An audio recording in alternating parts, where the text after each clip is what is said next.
All right. Well, 12:01, time to get started. Who would like to have some celebration at the start of today's call? What wins can we celebrate? What would you like to share with us?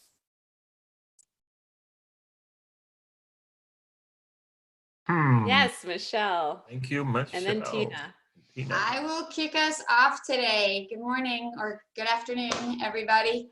All right, so last Thursday, I mentioned that I had reached out to a local organization that I'd already made connections with. I have a great relationship with the CEO, and she had wanted me to speak to the program director about developing a program. So I reached back out to, and then COVID happened and everything sort of, I don't know, we just didn't schedule anything. So I reached back out to her last week. I had the meeting with the program director yesterday, and she loves everything about what I'm suggesting. And she's asked me to create a virtual training for their employees on stress reduction during times of trauma. So big win, but that also opens up a slew of questions, which we'll discuss later. But there's the win. The outreach worked. Phenomenal. Thank you. Congratulations, Michele. Thank you. Tina. Yeah, so I have to admit, I've really been taking to heart reaching out to all of the meeting planners who have canceled my events. I've reached out to my past 20 clients. I reached out to all the air conversations that got canceled, and I've been just saying, just checking in. How are you doing? How can I help? Here's 5 tips that I've put together that I share, in a link to my weekly tip to just help you get through this. I'm really, trying to come from a place of service and heart, and it feels awesome. Way to go, Tina. Yes. Awesome. Good for you. I'm glad you added the "it feels awesome" at the end of it, because that's exactly the point of all of this. So thank you for hearing that message and doing it so amazingly. Deborah, yes.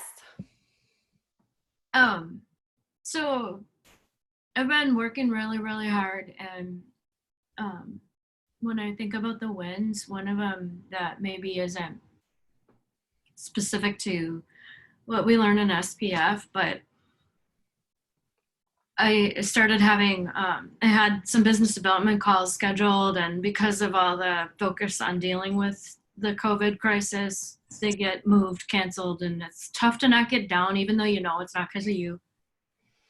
So instead of just sitting next to the treadmill that's under my desk, I jumped on it and I walked for 5 miles yesterday, and that felt awesome. So I think sometimes, work really hard, but also taking care of yourself. I'm chalking that up as a win because I haven't been focused on that. So anyway, that's my win. Yeah, that's a massive win. That's been, I think, the number one thing I've been talking to people about one-on-one is how can you look after yourself during this time? You're definitely looking after everyone else. A lot of us, Matt, I know you've got your hand up, looking after families, and it's tough, and I'm so glad you're looking after yourself. Mm-hmm. Matt next, and then David. Yeah, so following our conversation last week, I sat with my team, and we're M&A analysts, right? So we don't have a whole lot to do. So we agreed to reallocate resources to kind of like a small business help desk.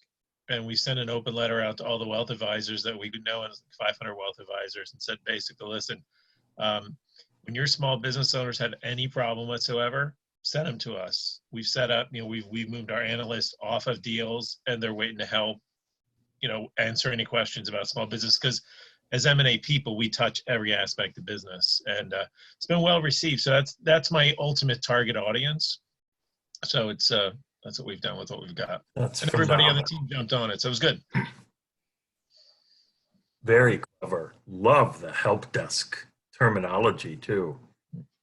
Mm-hmm. Can you give us just a quick example? Like when you say it's been well received, I forgot what word you use. Yeah, some people are like, dude, thanks a lot. This is brutal. but that's your answer, right? You know, Yep. I'm going to send this to my clients. One guy's like, "Oh, we need someone like you on our team." Yeah. It's when the business owner calls and they're freaking out and they don't have time to deal with them because they got a million other problems. They're Yep. like, what am I going to do about this? We can just re-guide them to, like, if you need to know a good lender, we know a good lender. And I told him, I said, like, if we don't, we'll help. And if we don't know, if we can't help, we probably know someone who can. So we're just like taking it off their plate. And I think, you know, not everybody, a lot of people are just like probably tuck it to the side, but my next outreach to them will not be a cold outreach. Very good, you guys. Very good, Matt. All of you. Well done. Really good example of creativity in this time. Awesome. David, then Sandy. Well, like a lot of other folks are expressing their wins, some of them similar with getting out, walking, exercising, doing what we can, trying to keep our brains working.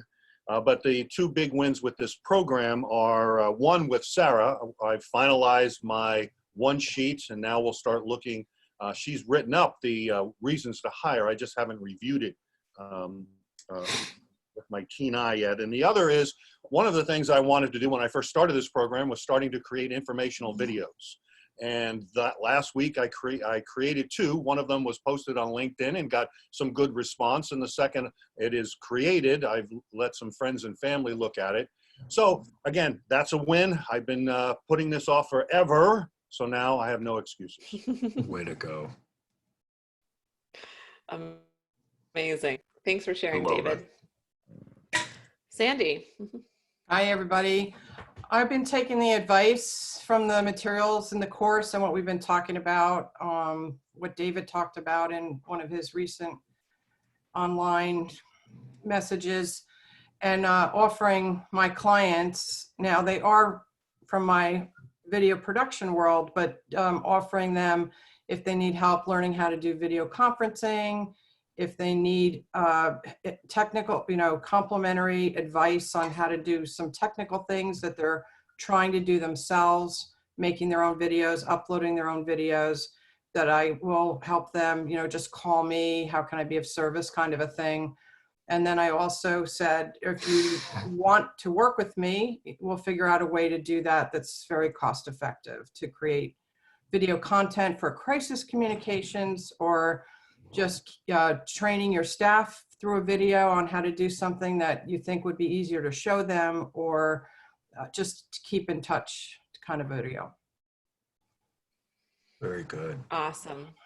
I know that's not the business you're trying to grow right now, Sandy, but it's, you're being creative, and I think that's wonderful.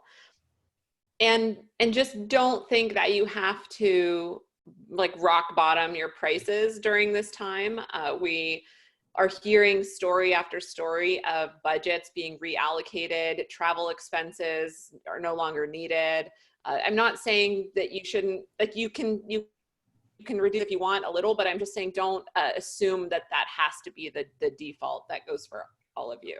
I appreciate you saying that, because it's a little dicey right now to figure out how to offer to help people, and then at the same time, I tried to word it in what I sent out and what I'm saying, to say I'm happy to give you this complimentary, and if you want to work together on something bigger, well, I'll try to work with you. If I may just quickly say, I think the terminology you said, Sandy, that caught my attention was, you said like cost efficient or cost effective. Yeah, find a cost effective way. I think that's good. Like, it's not said, hey, I'm going to chop my fees in a third. Just use general language, because cost effective could mean $10,000 instead of $13,000. Yeah. And then work with the prospects individually on the specifics. That's just a good little reminder for everybody. But if I might ask one quick question, I composed this email and I'm going to send it as soon as I get off this call. I have a very tight knit group of business networking group that I'm in. I mean, we're friends as much as colleagues. And I wrote a very personal email about, thinking of you all, blah, blah, blah. And I was going to send that out as an email, and then, follow up with people individually who contact me, or if I think someone in particular. Is it okay to send an email like that? I think so. I didn't hear anything wrong with that. Personal, supportive, Yeah, helped, absolutely. okay. Yeah, Great. yeah. Sorry, I was going to get in a teaching moment, but we'll see. Well, I want to say one more thing if it's okay. And my sister is an artist who lives in Arizona, and she had to close down her gallery and wanted to stay in touch with her clients, her customers. And I actually produced a video for her, 2 minutes. It was the first time I had ever done it, where I produced it completely remotely. I mean, I did an interview with her remotely, and Yeah. I had them shoot video for me and upload it, and I edited the whole thing together without leaving my desk. Yep. So, Well, and that's exactly why it's cost effective, right? It's cost effective because there's not travel, you're not paying videographers and whatever. So I think it's not that it would cost them, it's not that you're cutting your prices, it just literally is costing less. And I think that's a good way of looking at it for all of you. It's not your price that's lower, it's just the expenses are lower. great. That's helpful. Perfect. Thank you. Awesome work, Sandy. Thanks. Lindy, did you have a share? I think your hand was up. I yesterday shot a video for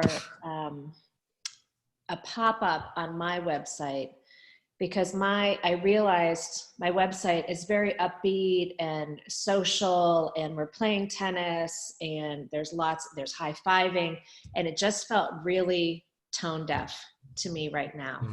So I shot a quick in the corner of my room, sitting in the chair video, kind of addressing what we're going through, and that I have confidence that we'll come out of this stronger and more flexible than ever, that kind of language, so that when somebody hits my website, that should pop up and be the first thing they see is me, the owner of the business, addressing their angst. Maybe it's not a Debbie Downer, but it's empathetic, and then they can go on and see what I really do. Good. But I think it's maybe a good idea. Take a look at your websites and see, are you of the moment or are you of 2 weeks ago?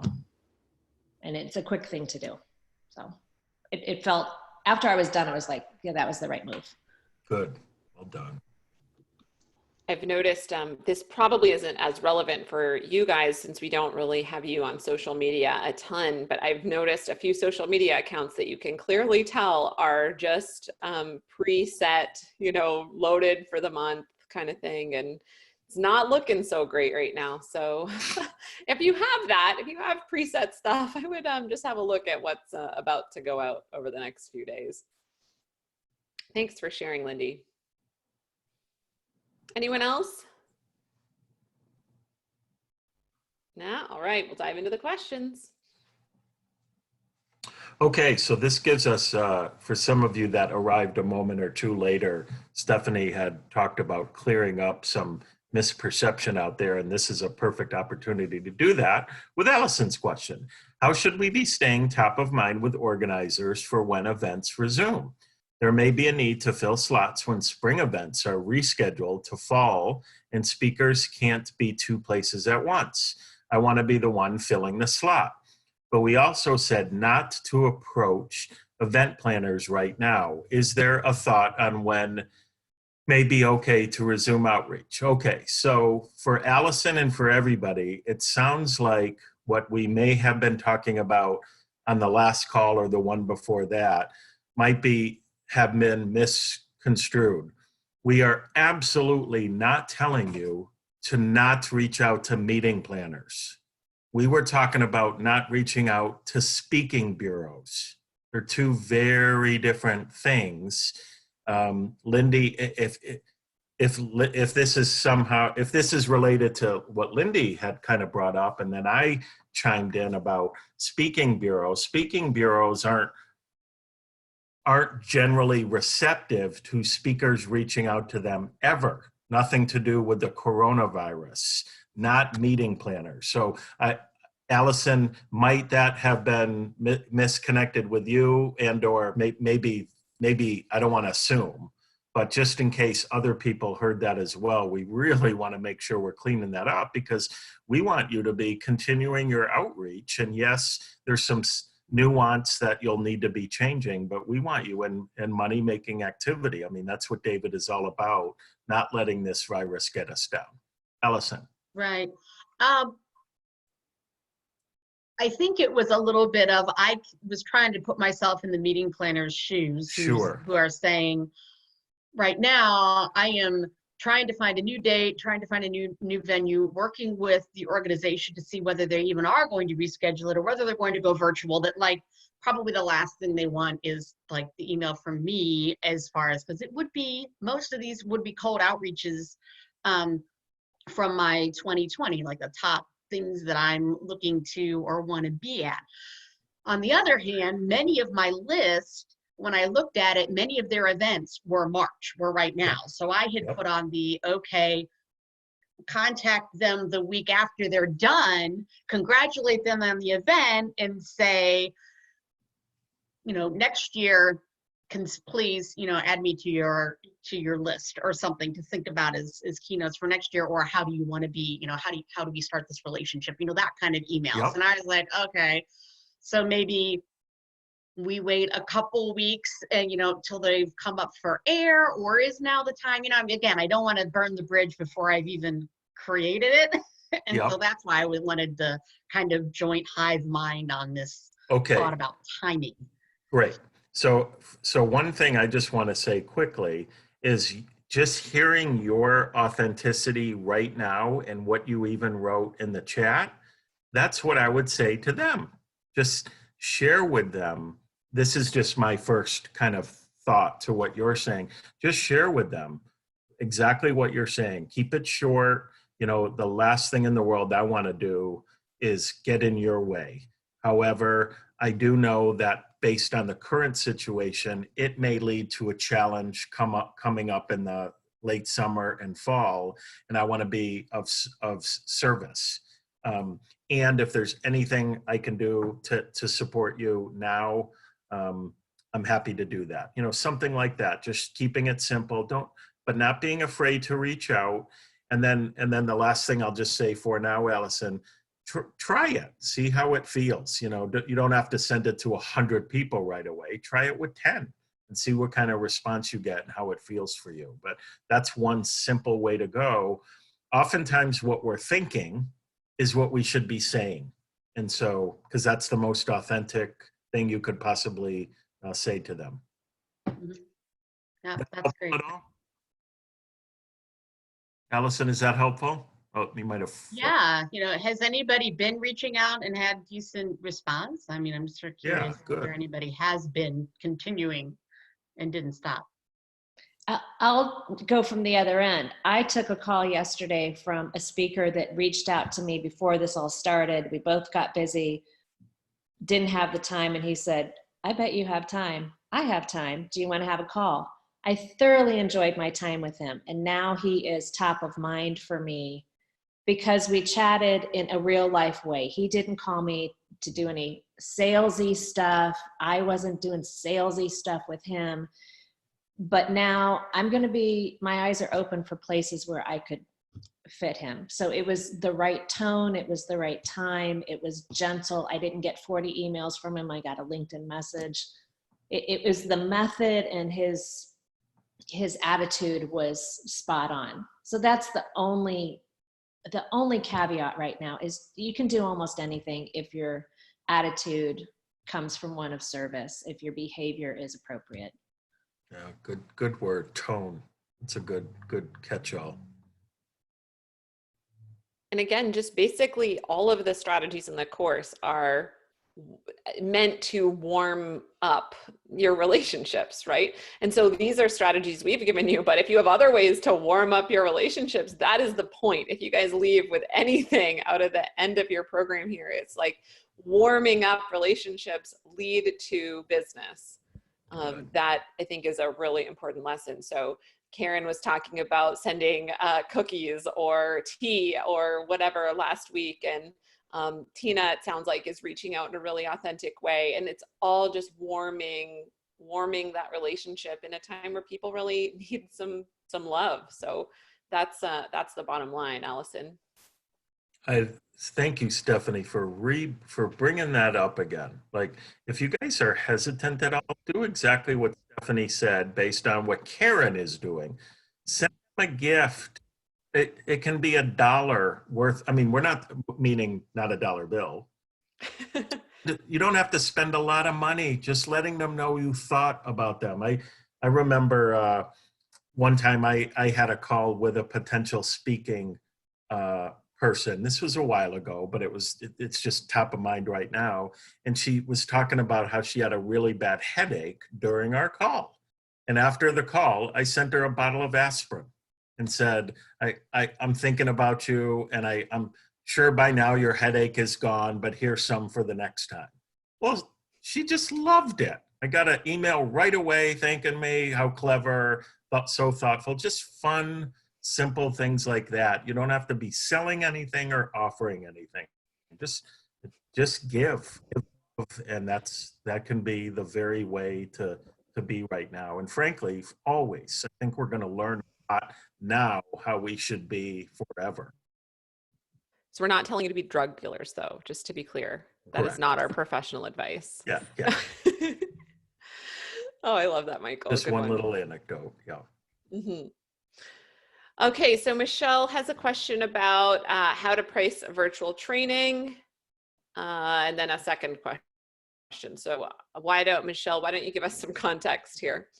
Okay, so and feel free to rein me in. Part of my problem is I'm super creative, so I have, or someone will give me one tiny idea, and then the next thing I know, it's enormous. And that's sort of what happened in my phone call with the program director. Is she just wanted me to do some virtual training to teach these stress reduction, science-based techniques to their therapists. And in my mind, that was like, okay, great, let's do a 1-hour webinar. And then she said, no, that they're not all available at the same time. So could I do something that was, accessible for them whenever they felt like it? They don't have a lot of time. So then I thought, okay, well, maybe I'll do sort of the way Do It Marketing has little videos. I thought, okay, well, I can do little. She wanted me to cover the brain science behind why these things work. Then do a demonstration of how they work, and then an application video so that these therapists could start learning to do it for themselves. I don't know how to price for that. And I also don't know, when I start thinking about that, that's a lot of videos that, either they get really nicely produced because I have all the video editing software to do a really professional job, or do I just do something like on Zoom and record it and just send her the raw file? But then she wants to share this with all of their therapists and throughout their network. So suddenly it's like, it gets between her ideas and my ideas, it's becoming more complex, and I don't know how to approach putting a price on that, because it's a lot more work and it's evergreen and they're sharing it across a large platform. Mm-hmm. What are your thoughts? Really good question. Yeah. First, before I answer it, or before we kind of talk about it, what is your gut saying? What do you want to do? Well, I don't like to do things that are not professional. To me, I would do it in the most professional way. I would do the most professional video. I would produce it. I would, with all of the bells and whistles. And I also wanted to personalize it so that the therapists had an on-the-go audio that they could use to do some of these practices without having to scroll through a video to find it or anything like that. So I have audio editing software, so I would add in music and I would do all this stuff that would make it have the professional level that I would want. But to do that takes a lot more time, and this is a nonprofit, and when I asked her, what's your budget, she wouldn't answer me. And so I'm not like really good at finessing those kind of sales conversations. So when her answer was, well, give us a proposal with a range and I'll sit down with the CEO. So that left me not knowing even where in the ballpark to start playing. So it sounds like what you want to do is the professional version of this. And therefore, I believe you should do the professional version of that or nothing. Like that's, if you're not comfortable putting out a subpar product, then don't put it out. Those are kind of your two starting places. How does that sound to start? Well, that sounds good until you factor in that I always think too big. So maybe sure. What if I thought smaller? What if I thought, okay, it doesn't have to be that great. Maybe like my, maybe my 100% is everybody else's 250%. And so like, it's not that bad if I were just to go more low tech and just give them what they want at a price that they can afford, rather than saying, I won't play with you because you won't do it my way. Sure. Well, I'm seeing Sandy and Michael kind of smile, so love it. Because I believe maybe, Michele, the extreme end of this, yes, that's something you might want in, as far as, it doesn't need 12 audio tracks and all these, all of these extra things, but if it's going out to a large audience, truthfully, and I think Sandy will back me up on this, your message will be better heard if it's reasonable quality.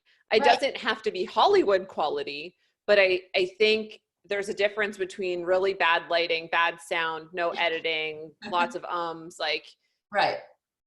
And something that's quality that, especially if it's evergreen, it's going to be passed around, and they're going to be using it over time. I think your gut is probably right on that. Okay. Not to feed any sort of perfectionism that you might be having about that, but to be taken, say you do serious work, right?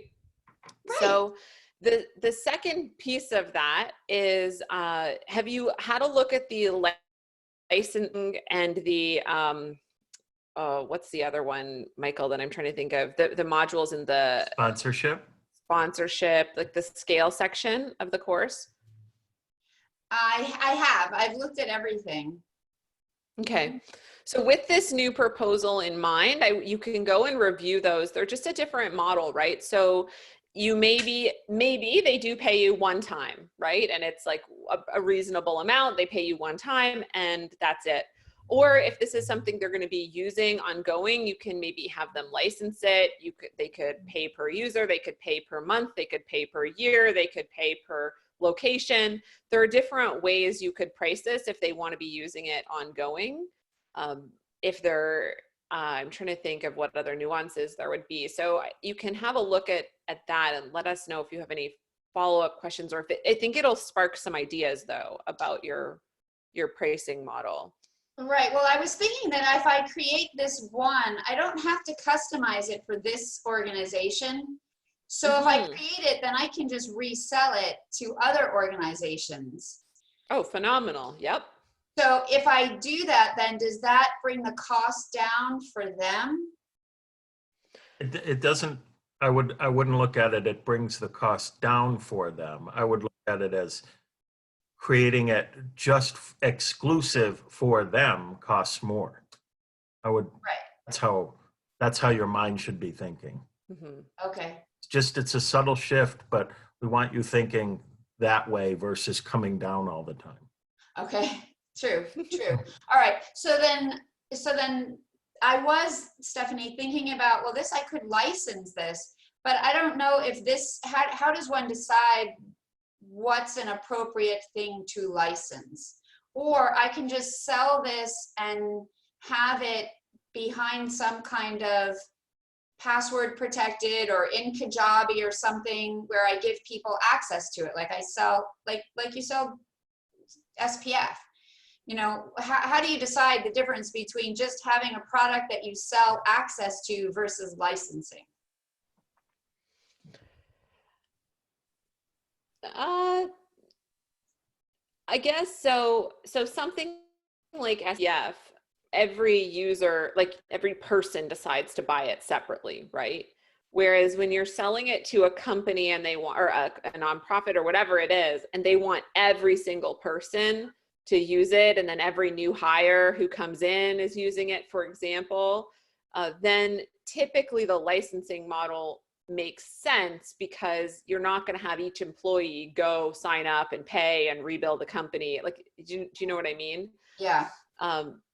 So I guess sometimes that could work, but I would think, I maybe don't know for sure the answer to your question, but I would think that in this case, the licensing model makes sense because they're wanting to use it for everybody, not just like, 5 people, and another company would use it for 5 people, that sort of thing. Even then, you could still license it if that's what you wanted to do. Right. Michael, you did a lot with this. I'm not sure if you have answered on that. No, I mean, frankly, generally speaking, this is a bigger question than we're going to be able to give great advice for in this call. Yeah, it's a biggie. There's no short answer to your question. All right. Well, then let's just wrap up. Do you have a short answer to point me in the right direction to answer these questions? I would, well, kind of this, just starting from where you started, 2 quick things come to mind quickly. Number one, you mentioned you tried to get a budget out of them. They weren't real easy. And then you said something like, I'm not great at that. I would work on that. You gotta, it's in negotiation, you want them to share the first number. And so, you can politely say, Joe, I'll be glad to work on a proposal, but I got to have an idea where the heck we're starting. I mean, is it 3,000? Is it 300,000? And make it a big, massive difference. Okay. You can kind of joke, like, what are we talking about? And 9 out of 10 times they will give you a number. And so you guys got to get better at that and not be afraid to do that. And then, because they're asking for a range, I think that's good. Don't spend a tremendous amount of time in the proposal. You just have like a paragraph that says just what you said. The range of both output or the product and the price will vary greatly. It could be as low as, and you give your number, $3,000, or as much as 100,000, depending on the number, the quality. And so here's an example of the range we could do. Don't spend a lot of time, because you may not even get this business. You're just looking for the next conversation, but at least you've got something on paper that piques their interest. Okay. All right. That's helpful. Does that help? Yes. Thank you. Then Stephanie, thank you. Good. You're welcome, Michelle. Just needed to know the next step. Congratulations with the proposal, first of all, because that's a great deal to be working out. So this is all positive. Thank you. Yes, Sandy? Sorry, I meant to unmute and I shut the video off. Just really quickly, this happens to me a lot, where people want to do something and they don't want to give you an idea of their budget. And it's really frustrating, because it's a huge difference between A, B, and C. So what I've done with many clients is I'll give them 3, no more than 3, but 3 choices for, we could do blah, blah, blah, and you just write two sentences or a bullet points. That's $5,000. We could do suggestion B, we could do 3 bullet points, and that's $12,000, whatever it is. And then suggestion C, because the worst thing is to spend 3, 4, 5 hours on a proposal, and then they come back and say, oh, wow, we only had $500. I didn't realize it would be this much. It took me a long time to stop, doing that. So yes. I know you wouldn't do that, but 3 suggestions is an idea with 3 different prices. Very good. Yeah, good. That's good. Oh, wow. We only have $500. Like, well, why didn't you say that when I asked you, right? So that's why you gotta get that number from them. That's awesome. Okay, Karen's question is, what are your thoughts about building the business on the platform of a business name or personal identity? We versus I. What is still authentic, credible, personal? I think we know what you mean, Karen, but could you just ask it verbally? Do It Marketing, David Newman. Oh, Like, okay. there's one example. And I'm curious, maybe even by show of hands, how many of you have a business persona, if you will, whether that's website, logo, company, and you're using language like we and our enterprise and my back it, and it might just be you, versus when the business is you, that the service is really about your personal brand, and the distinction in those two things and the pros and cons. I'd love to hear 2 cents from anybody as I'm still refining this branding Just pivot. before we hear from everyone, David's official advice in the course, as you may have seen, Karen, is to not use your personal name. It's obviously your choice from there, but that is his official line. So we can go from there, but and I'll let Michael answer, Yeah, and you and Michael to unpack that a little bit more. And I've had multiple dates in my own head and with other colleagues.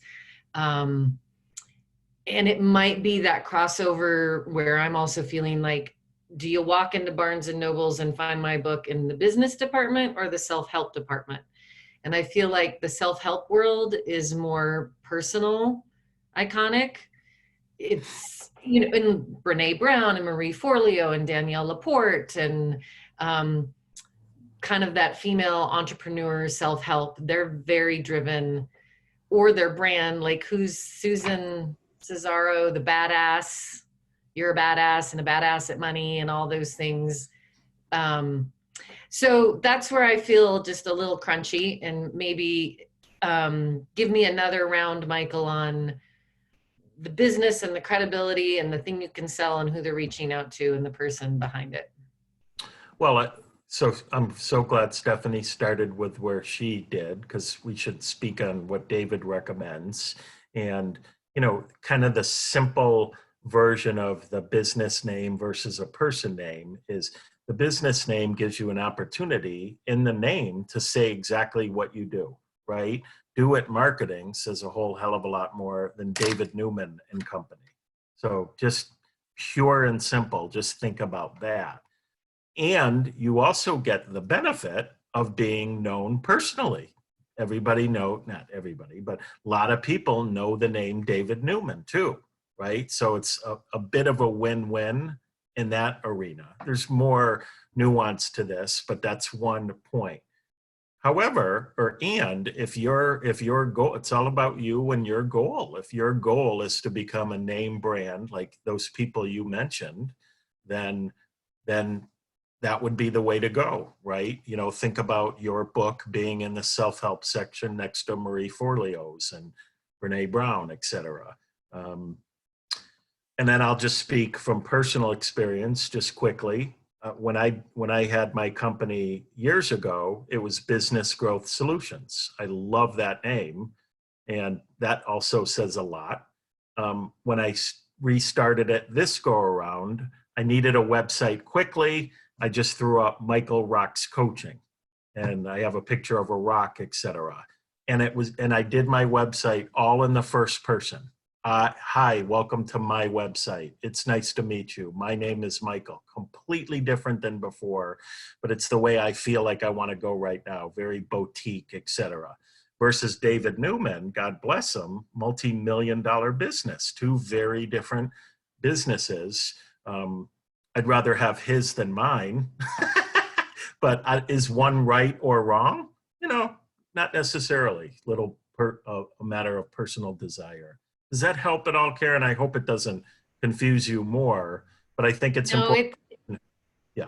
It is helpful. And Deborah, I'd like to hear from you maybe for the group or anyone else who has struggled in this or made a pivot. And I know ultimately I just got to pick a lane and make a decision.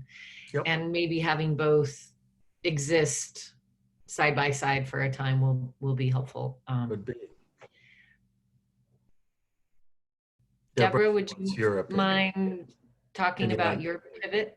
Sure. I faced this challenge myself. I've been in business 7 years and continually went back and forth. Do I go business name, my own name? And I got so much advice from all sides. And in the end, I figured out that it really depended on where do I see myself going long term. So applying tomorrow's own thinking to myself.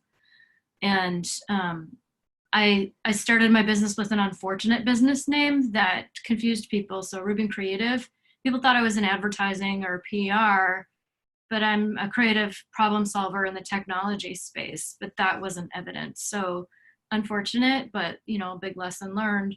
So I switched to my own name, and I branded under that for a while. I had my website redone and everything. And just recently, I just rebranded as Tomorrow's Own because I want to build an asset that's bigger than just myself. And it's aligned with where I want to take my business. And the reasons I joined this program, because I have to grow beyond just myself. And I'm building, you know, the ability to build a team and all of that. So I think if you think about what is your vision for where you want to go, that should play into your decision for what makes sense for you. Very good. What's your new business name, Deborah? Tomorrow's Own. Tomorrow's Zone. Yep. Okay. Bringing long-term thinking into the decisions that you make today. Very good. Mm-hmm. Not to be confused with Tomorrowland. That's an amusement park thing. And not to be confused with Deborah Rubin. Yeah. Is that helpful, Karen? We don't want to. Yep. The rest, we could ask for other opinion, but it's going to be more of the same. Nope. So, That's good. you know And that. little fun tidbit, when I first met David Newman, he had just changed his company name to Do It Marketing. And right before that, I think it was called Unconsulting. Yep. Does anyone remember that? He's like, oh, that's a terrible name. I'm your consultant that's not going to consult you. So I think that's an historical tidbit. I like what you said most of all, Michael. The name can also position the who you are and what you do very quickly, the name of the business. So yeah, that's great. Thanks, team. You're welcome. All right, so to wrap up for today, Michael and I just wanted to spend a couple of minutes checking in with you, how you guys are doing time management wise. Are you super distracted? Are you really focused? We have some tools we can share with you on that, but I did check in. I mean, actually, based on this call, it sounds like most of you are doing the work. So I don't want to give you a lesson you don't need. It seems very positive. I just, anyone want to share, or if you are struggling, then we can help you.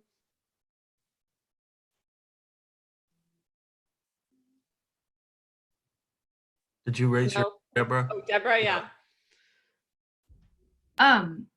I'm finding that it's easier to get distracted, and just kind of balancing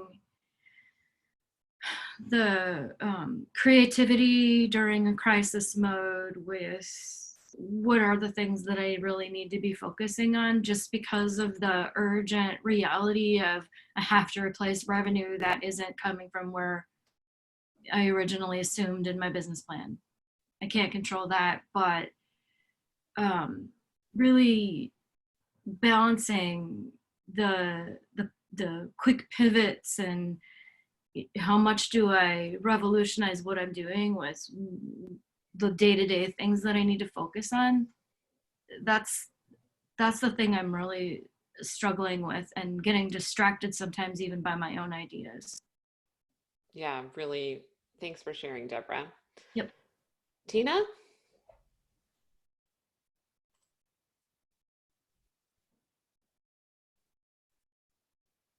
Oh, we can't hear you, Tina. Is that better? Yep. Okay. It's been very helpful for me to hear over and over again from you guys, from the different other webinars related to the speaking industry I've been trying to tune into, that meeting planners still want to have conversations. There's still planning going on. So I just really appreciate kind of that constant reminder that life is happening and moving on, and because it is easy to think about, I mean, seriously, I think this is going to have a pretty long impact in a number of ways. Exactly what those are is unclear, so the uncertainty can really be tempting to just, give into. So I really encourage all of us to keep hearing and listening to these messages that, life is going on and it may be different, but, we still got to keep doing the work. So thank you so much for that.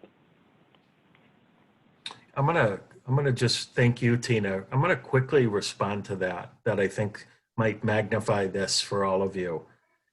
Think of there are, I forgot the number. I think it's 30,000. Don't quote me on this, but I think it's like 30,000 associations in the United States of America. Actually, I believe the number's higher. These associations, how do they make their money?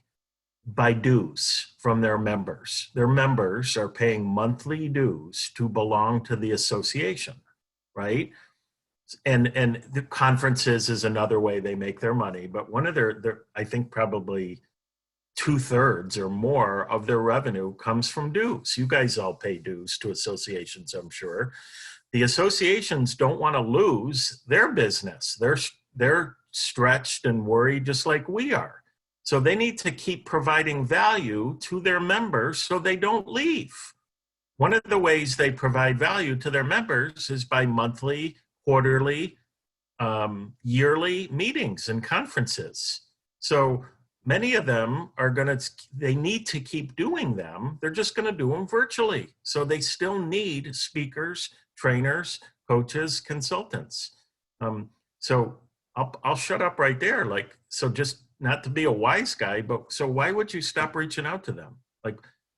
If I'm really being bold with you guys, what does the coronavirus have to do with anything? They still need everything they needed before, maybe even more so, except now a lot of it will be done virtually, and you guys can all do it virtually. Think about that. If maybe that'll give you a little kick in the pants. They need you, or they're going to lose their members. They literally need you. Okay, I'll shut up. No, it's good. It's super good to keep reminding everyone. Anyone else have something they want to share as far as time management or focus, distraction, that kind of thing goes? And then we'll kind of address that. Sandy, yeah. Just that I think that we're lucky in that a lot of us are used to working from home. And so we know how to do this already. And I found that, I can't watch any TV or listen to any news or look at any news feeds during the day, or it can really come unhinged pretty fast. So I catch up at night with what's going on in the world, but during the day, if I watch the news or read articles, it's not good. It's too upsetting, frankly. Good for Putting you. it mildly, not good. Yeah. And my husband works in a hospital, and it's a rehab hospital, but still the people there are coming from a medical hospital. And he was off for a week because we were supposed to be in the Bahamas and we didn't go because of all this.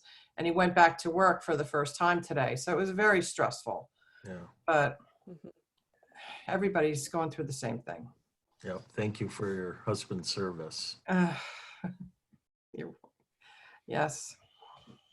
And all the other healthcare professionals. Yeah, everybody. Ari. Yes, Ari? Yeah. What I'm finding, which is really difficult for me to handle, is, I'm getting bombarded from all sides in the sense that the corona thing is just like it's 24/7. All right, you can't turn the radio on, nothing. All right, it's 24/7. Okay, you know what? I can deal with that. All right, because I'll deal with it because we each form our own opinion. All right, it's enough already. I don't need to hear about it. I turn the TV off. But on the other side of the coin, I'm getting bombarded. And I don't know if anybody else in the group is having this issue. I'm getting bombarded on Facebook and LinkedIn and all these things telling me, oh, you need help. We can help you with this and we can help you with that and try my service. I mean, just more. Maybe it was always like that. I just didn't pay attention to it, and maybe it was always like that. I don't know. But to me, I'm getting so many mixed messages because of it. They say, oh, you need to do this, you need to do that. You know what I'm saying? And it's just so excuse me, so overwhelming that it to me, it freezes me. Literally, it freezes me. Like, is anybody else going through that? Oh, good. I'm not alone. Yeah. Misery loves company. So Michael, let's just give them a 5-minute little pep talk about focus and how to maybe plan their day and their week. I'll let you take it from here, but let's just do a little short version. Maybe it'll So, help. and we're kind of, forgive us, I'm going to talk to Stephanie right in front of you. So Steph, if you could chime in, give me guidance. What Ari just asked, I think, is a great question. We saw people raise their hands. I know that what I had prepared addresses that. There may be nuances to it, but I just want to make sure we're going with what they most need and want right now. Sure. Well, sorry, did you say it does or it doesn't address that? Not necessarily. I mean, it might nuance in a nuanced way, but if it's okay with you, I think we should just hit head on what exactly they're asking right now. Yeah. So, I mean, for me, the advice really doesn't change because Corona is like all consuming. Let's be real about it. It's definitely everywhere. But this is no different than before when you were getting a ton of, email newsletters from people, or you're just going on Facebook anyways. It was a different kind of distraction, but there was always a distraction there. Or there's a pile of laundry to do, or your kids are whatever, So I know there definitely is a new level, especially for those of you with kids at home and that sort of thing. So the truly the best advice that I think is so important at this time is to really focus on your priorities. So know what the top priorities are for your day and your week, and plan those ahead, and you do them first. And you do them first before anything else in the day. You do them first before you're drained and exhausted from the whole day.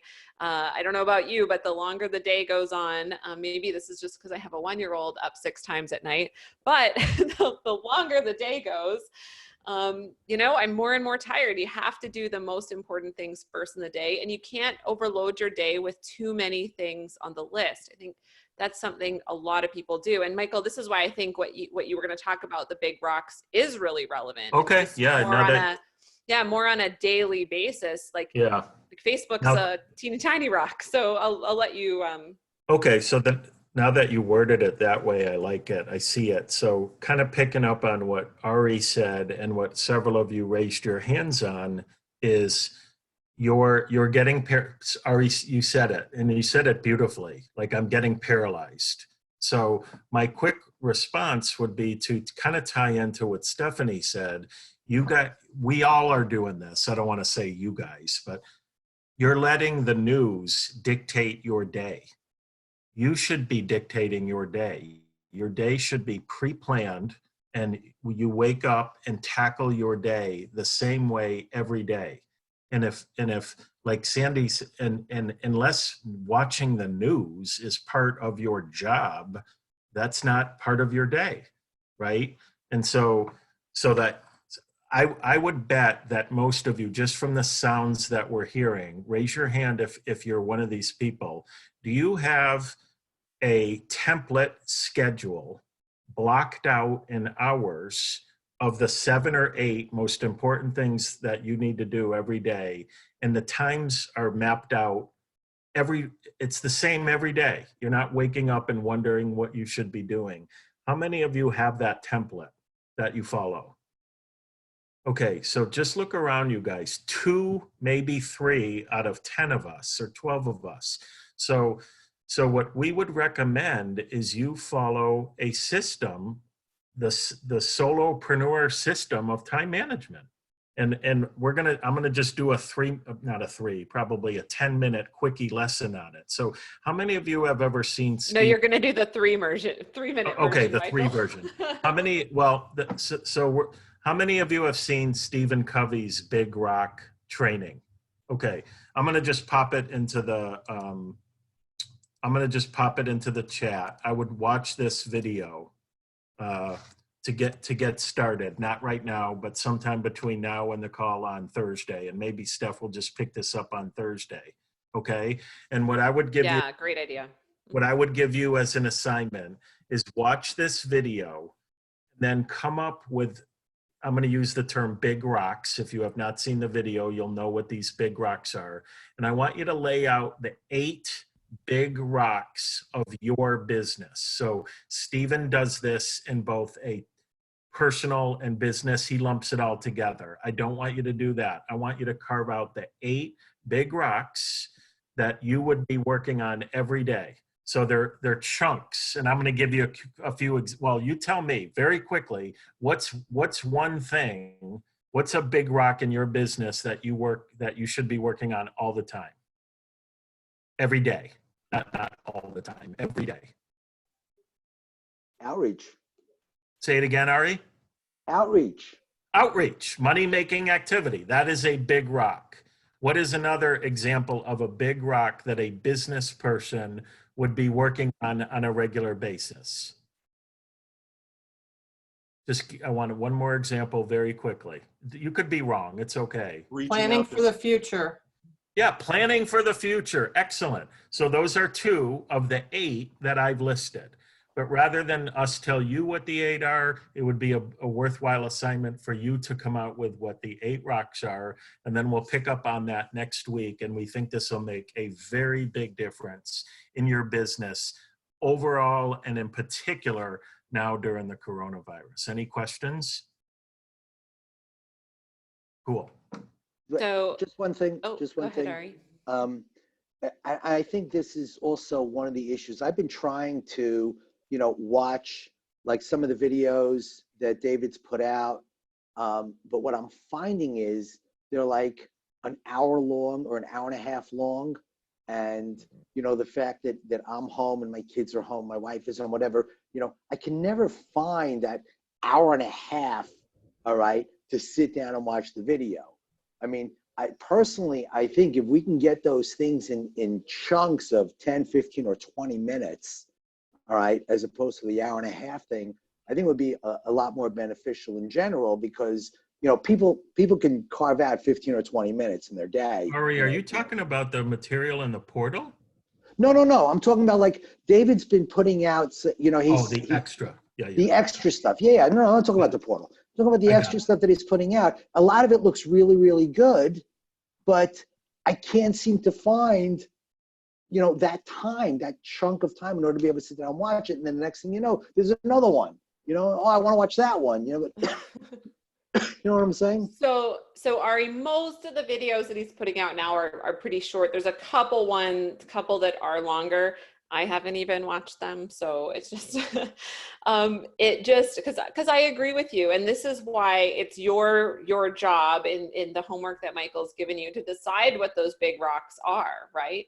Because there's enough stuff in the portal, there's enough stuff without watching anything new that you can just dive into, or it can be part of what you want to plan in your day that you put that hour out there, right? So I think Deborah had a great point too about like how much time on creative work versus the day-to-day stuff. And so Deborah, you're going to decide which, how does this fit into the big rocks for you? How does this fit into the structure of your day? And so it's going to be different for all of you based on your business goals. And truthfully, right now, a lot of you can't prioritize MMA.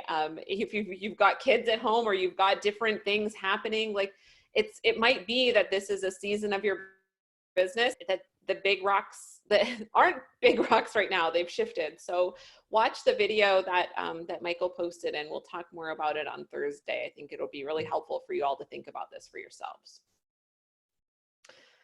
Not to say it's easy. No. We're all in a very challenging period of time right now. So we just want to let you know that we're not discounting anything you're saying. We're going through it too, Mm-hmm.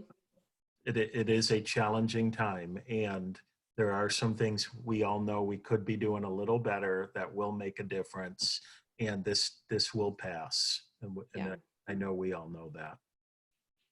Yeah, wonderful. All right, you guys. Good luck with the rest of today. I don't know how long that video is that you posted, Michael.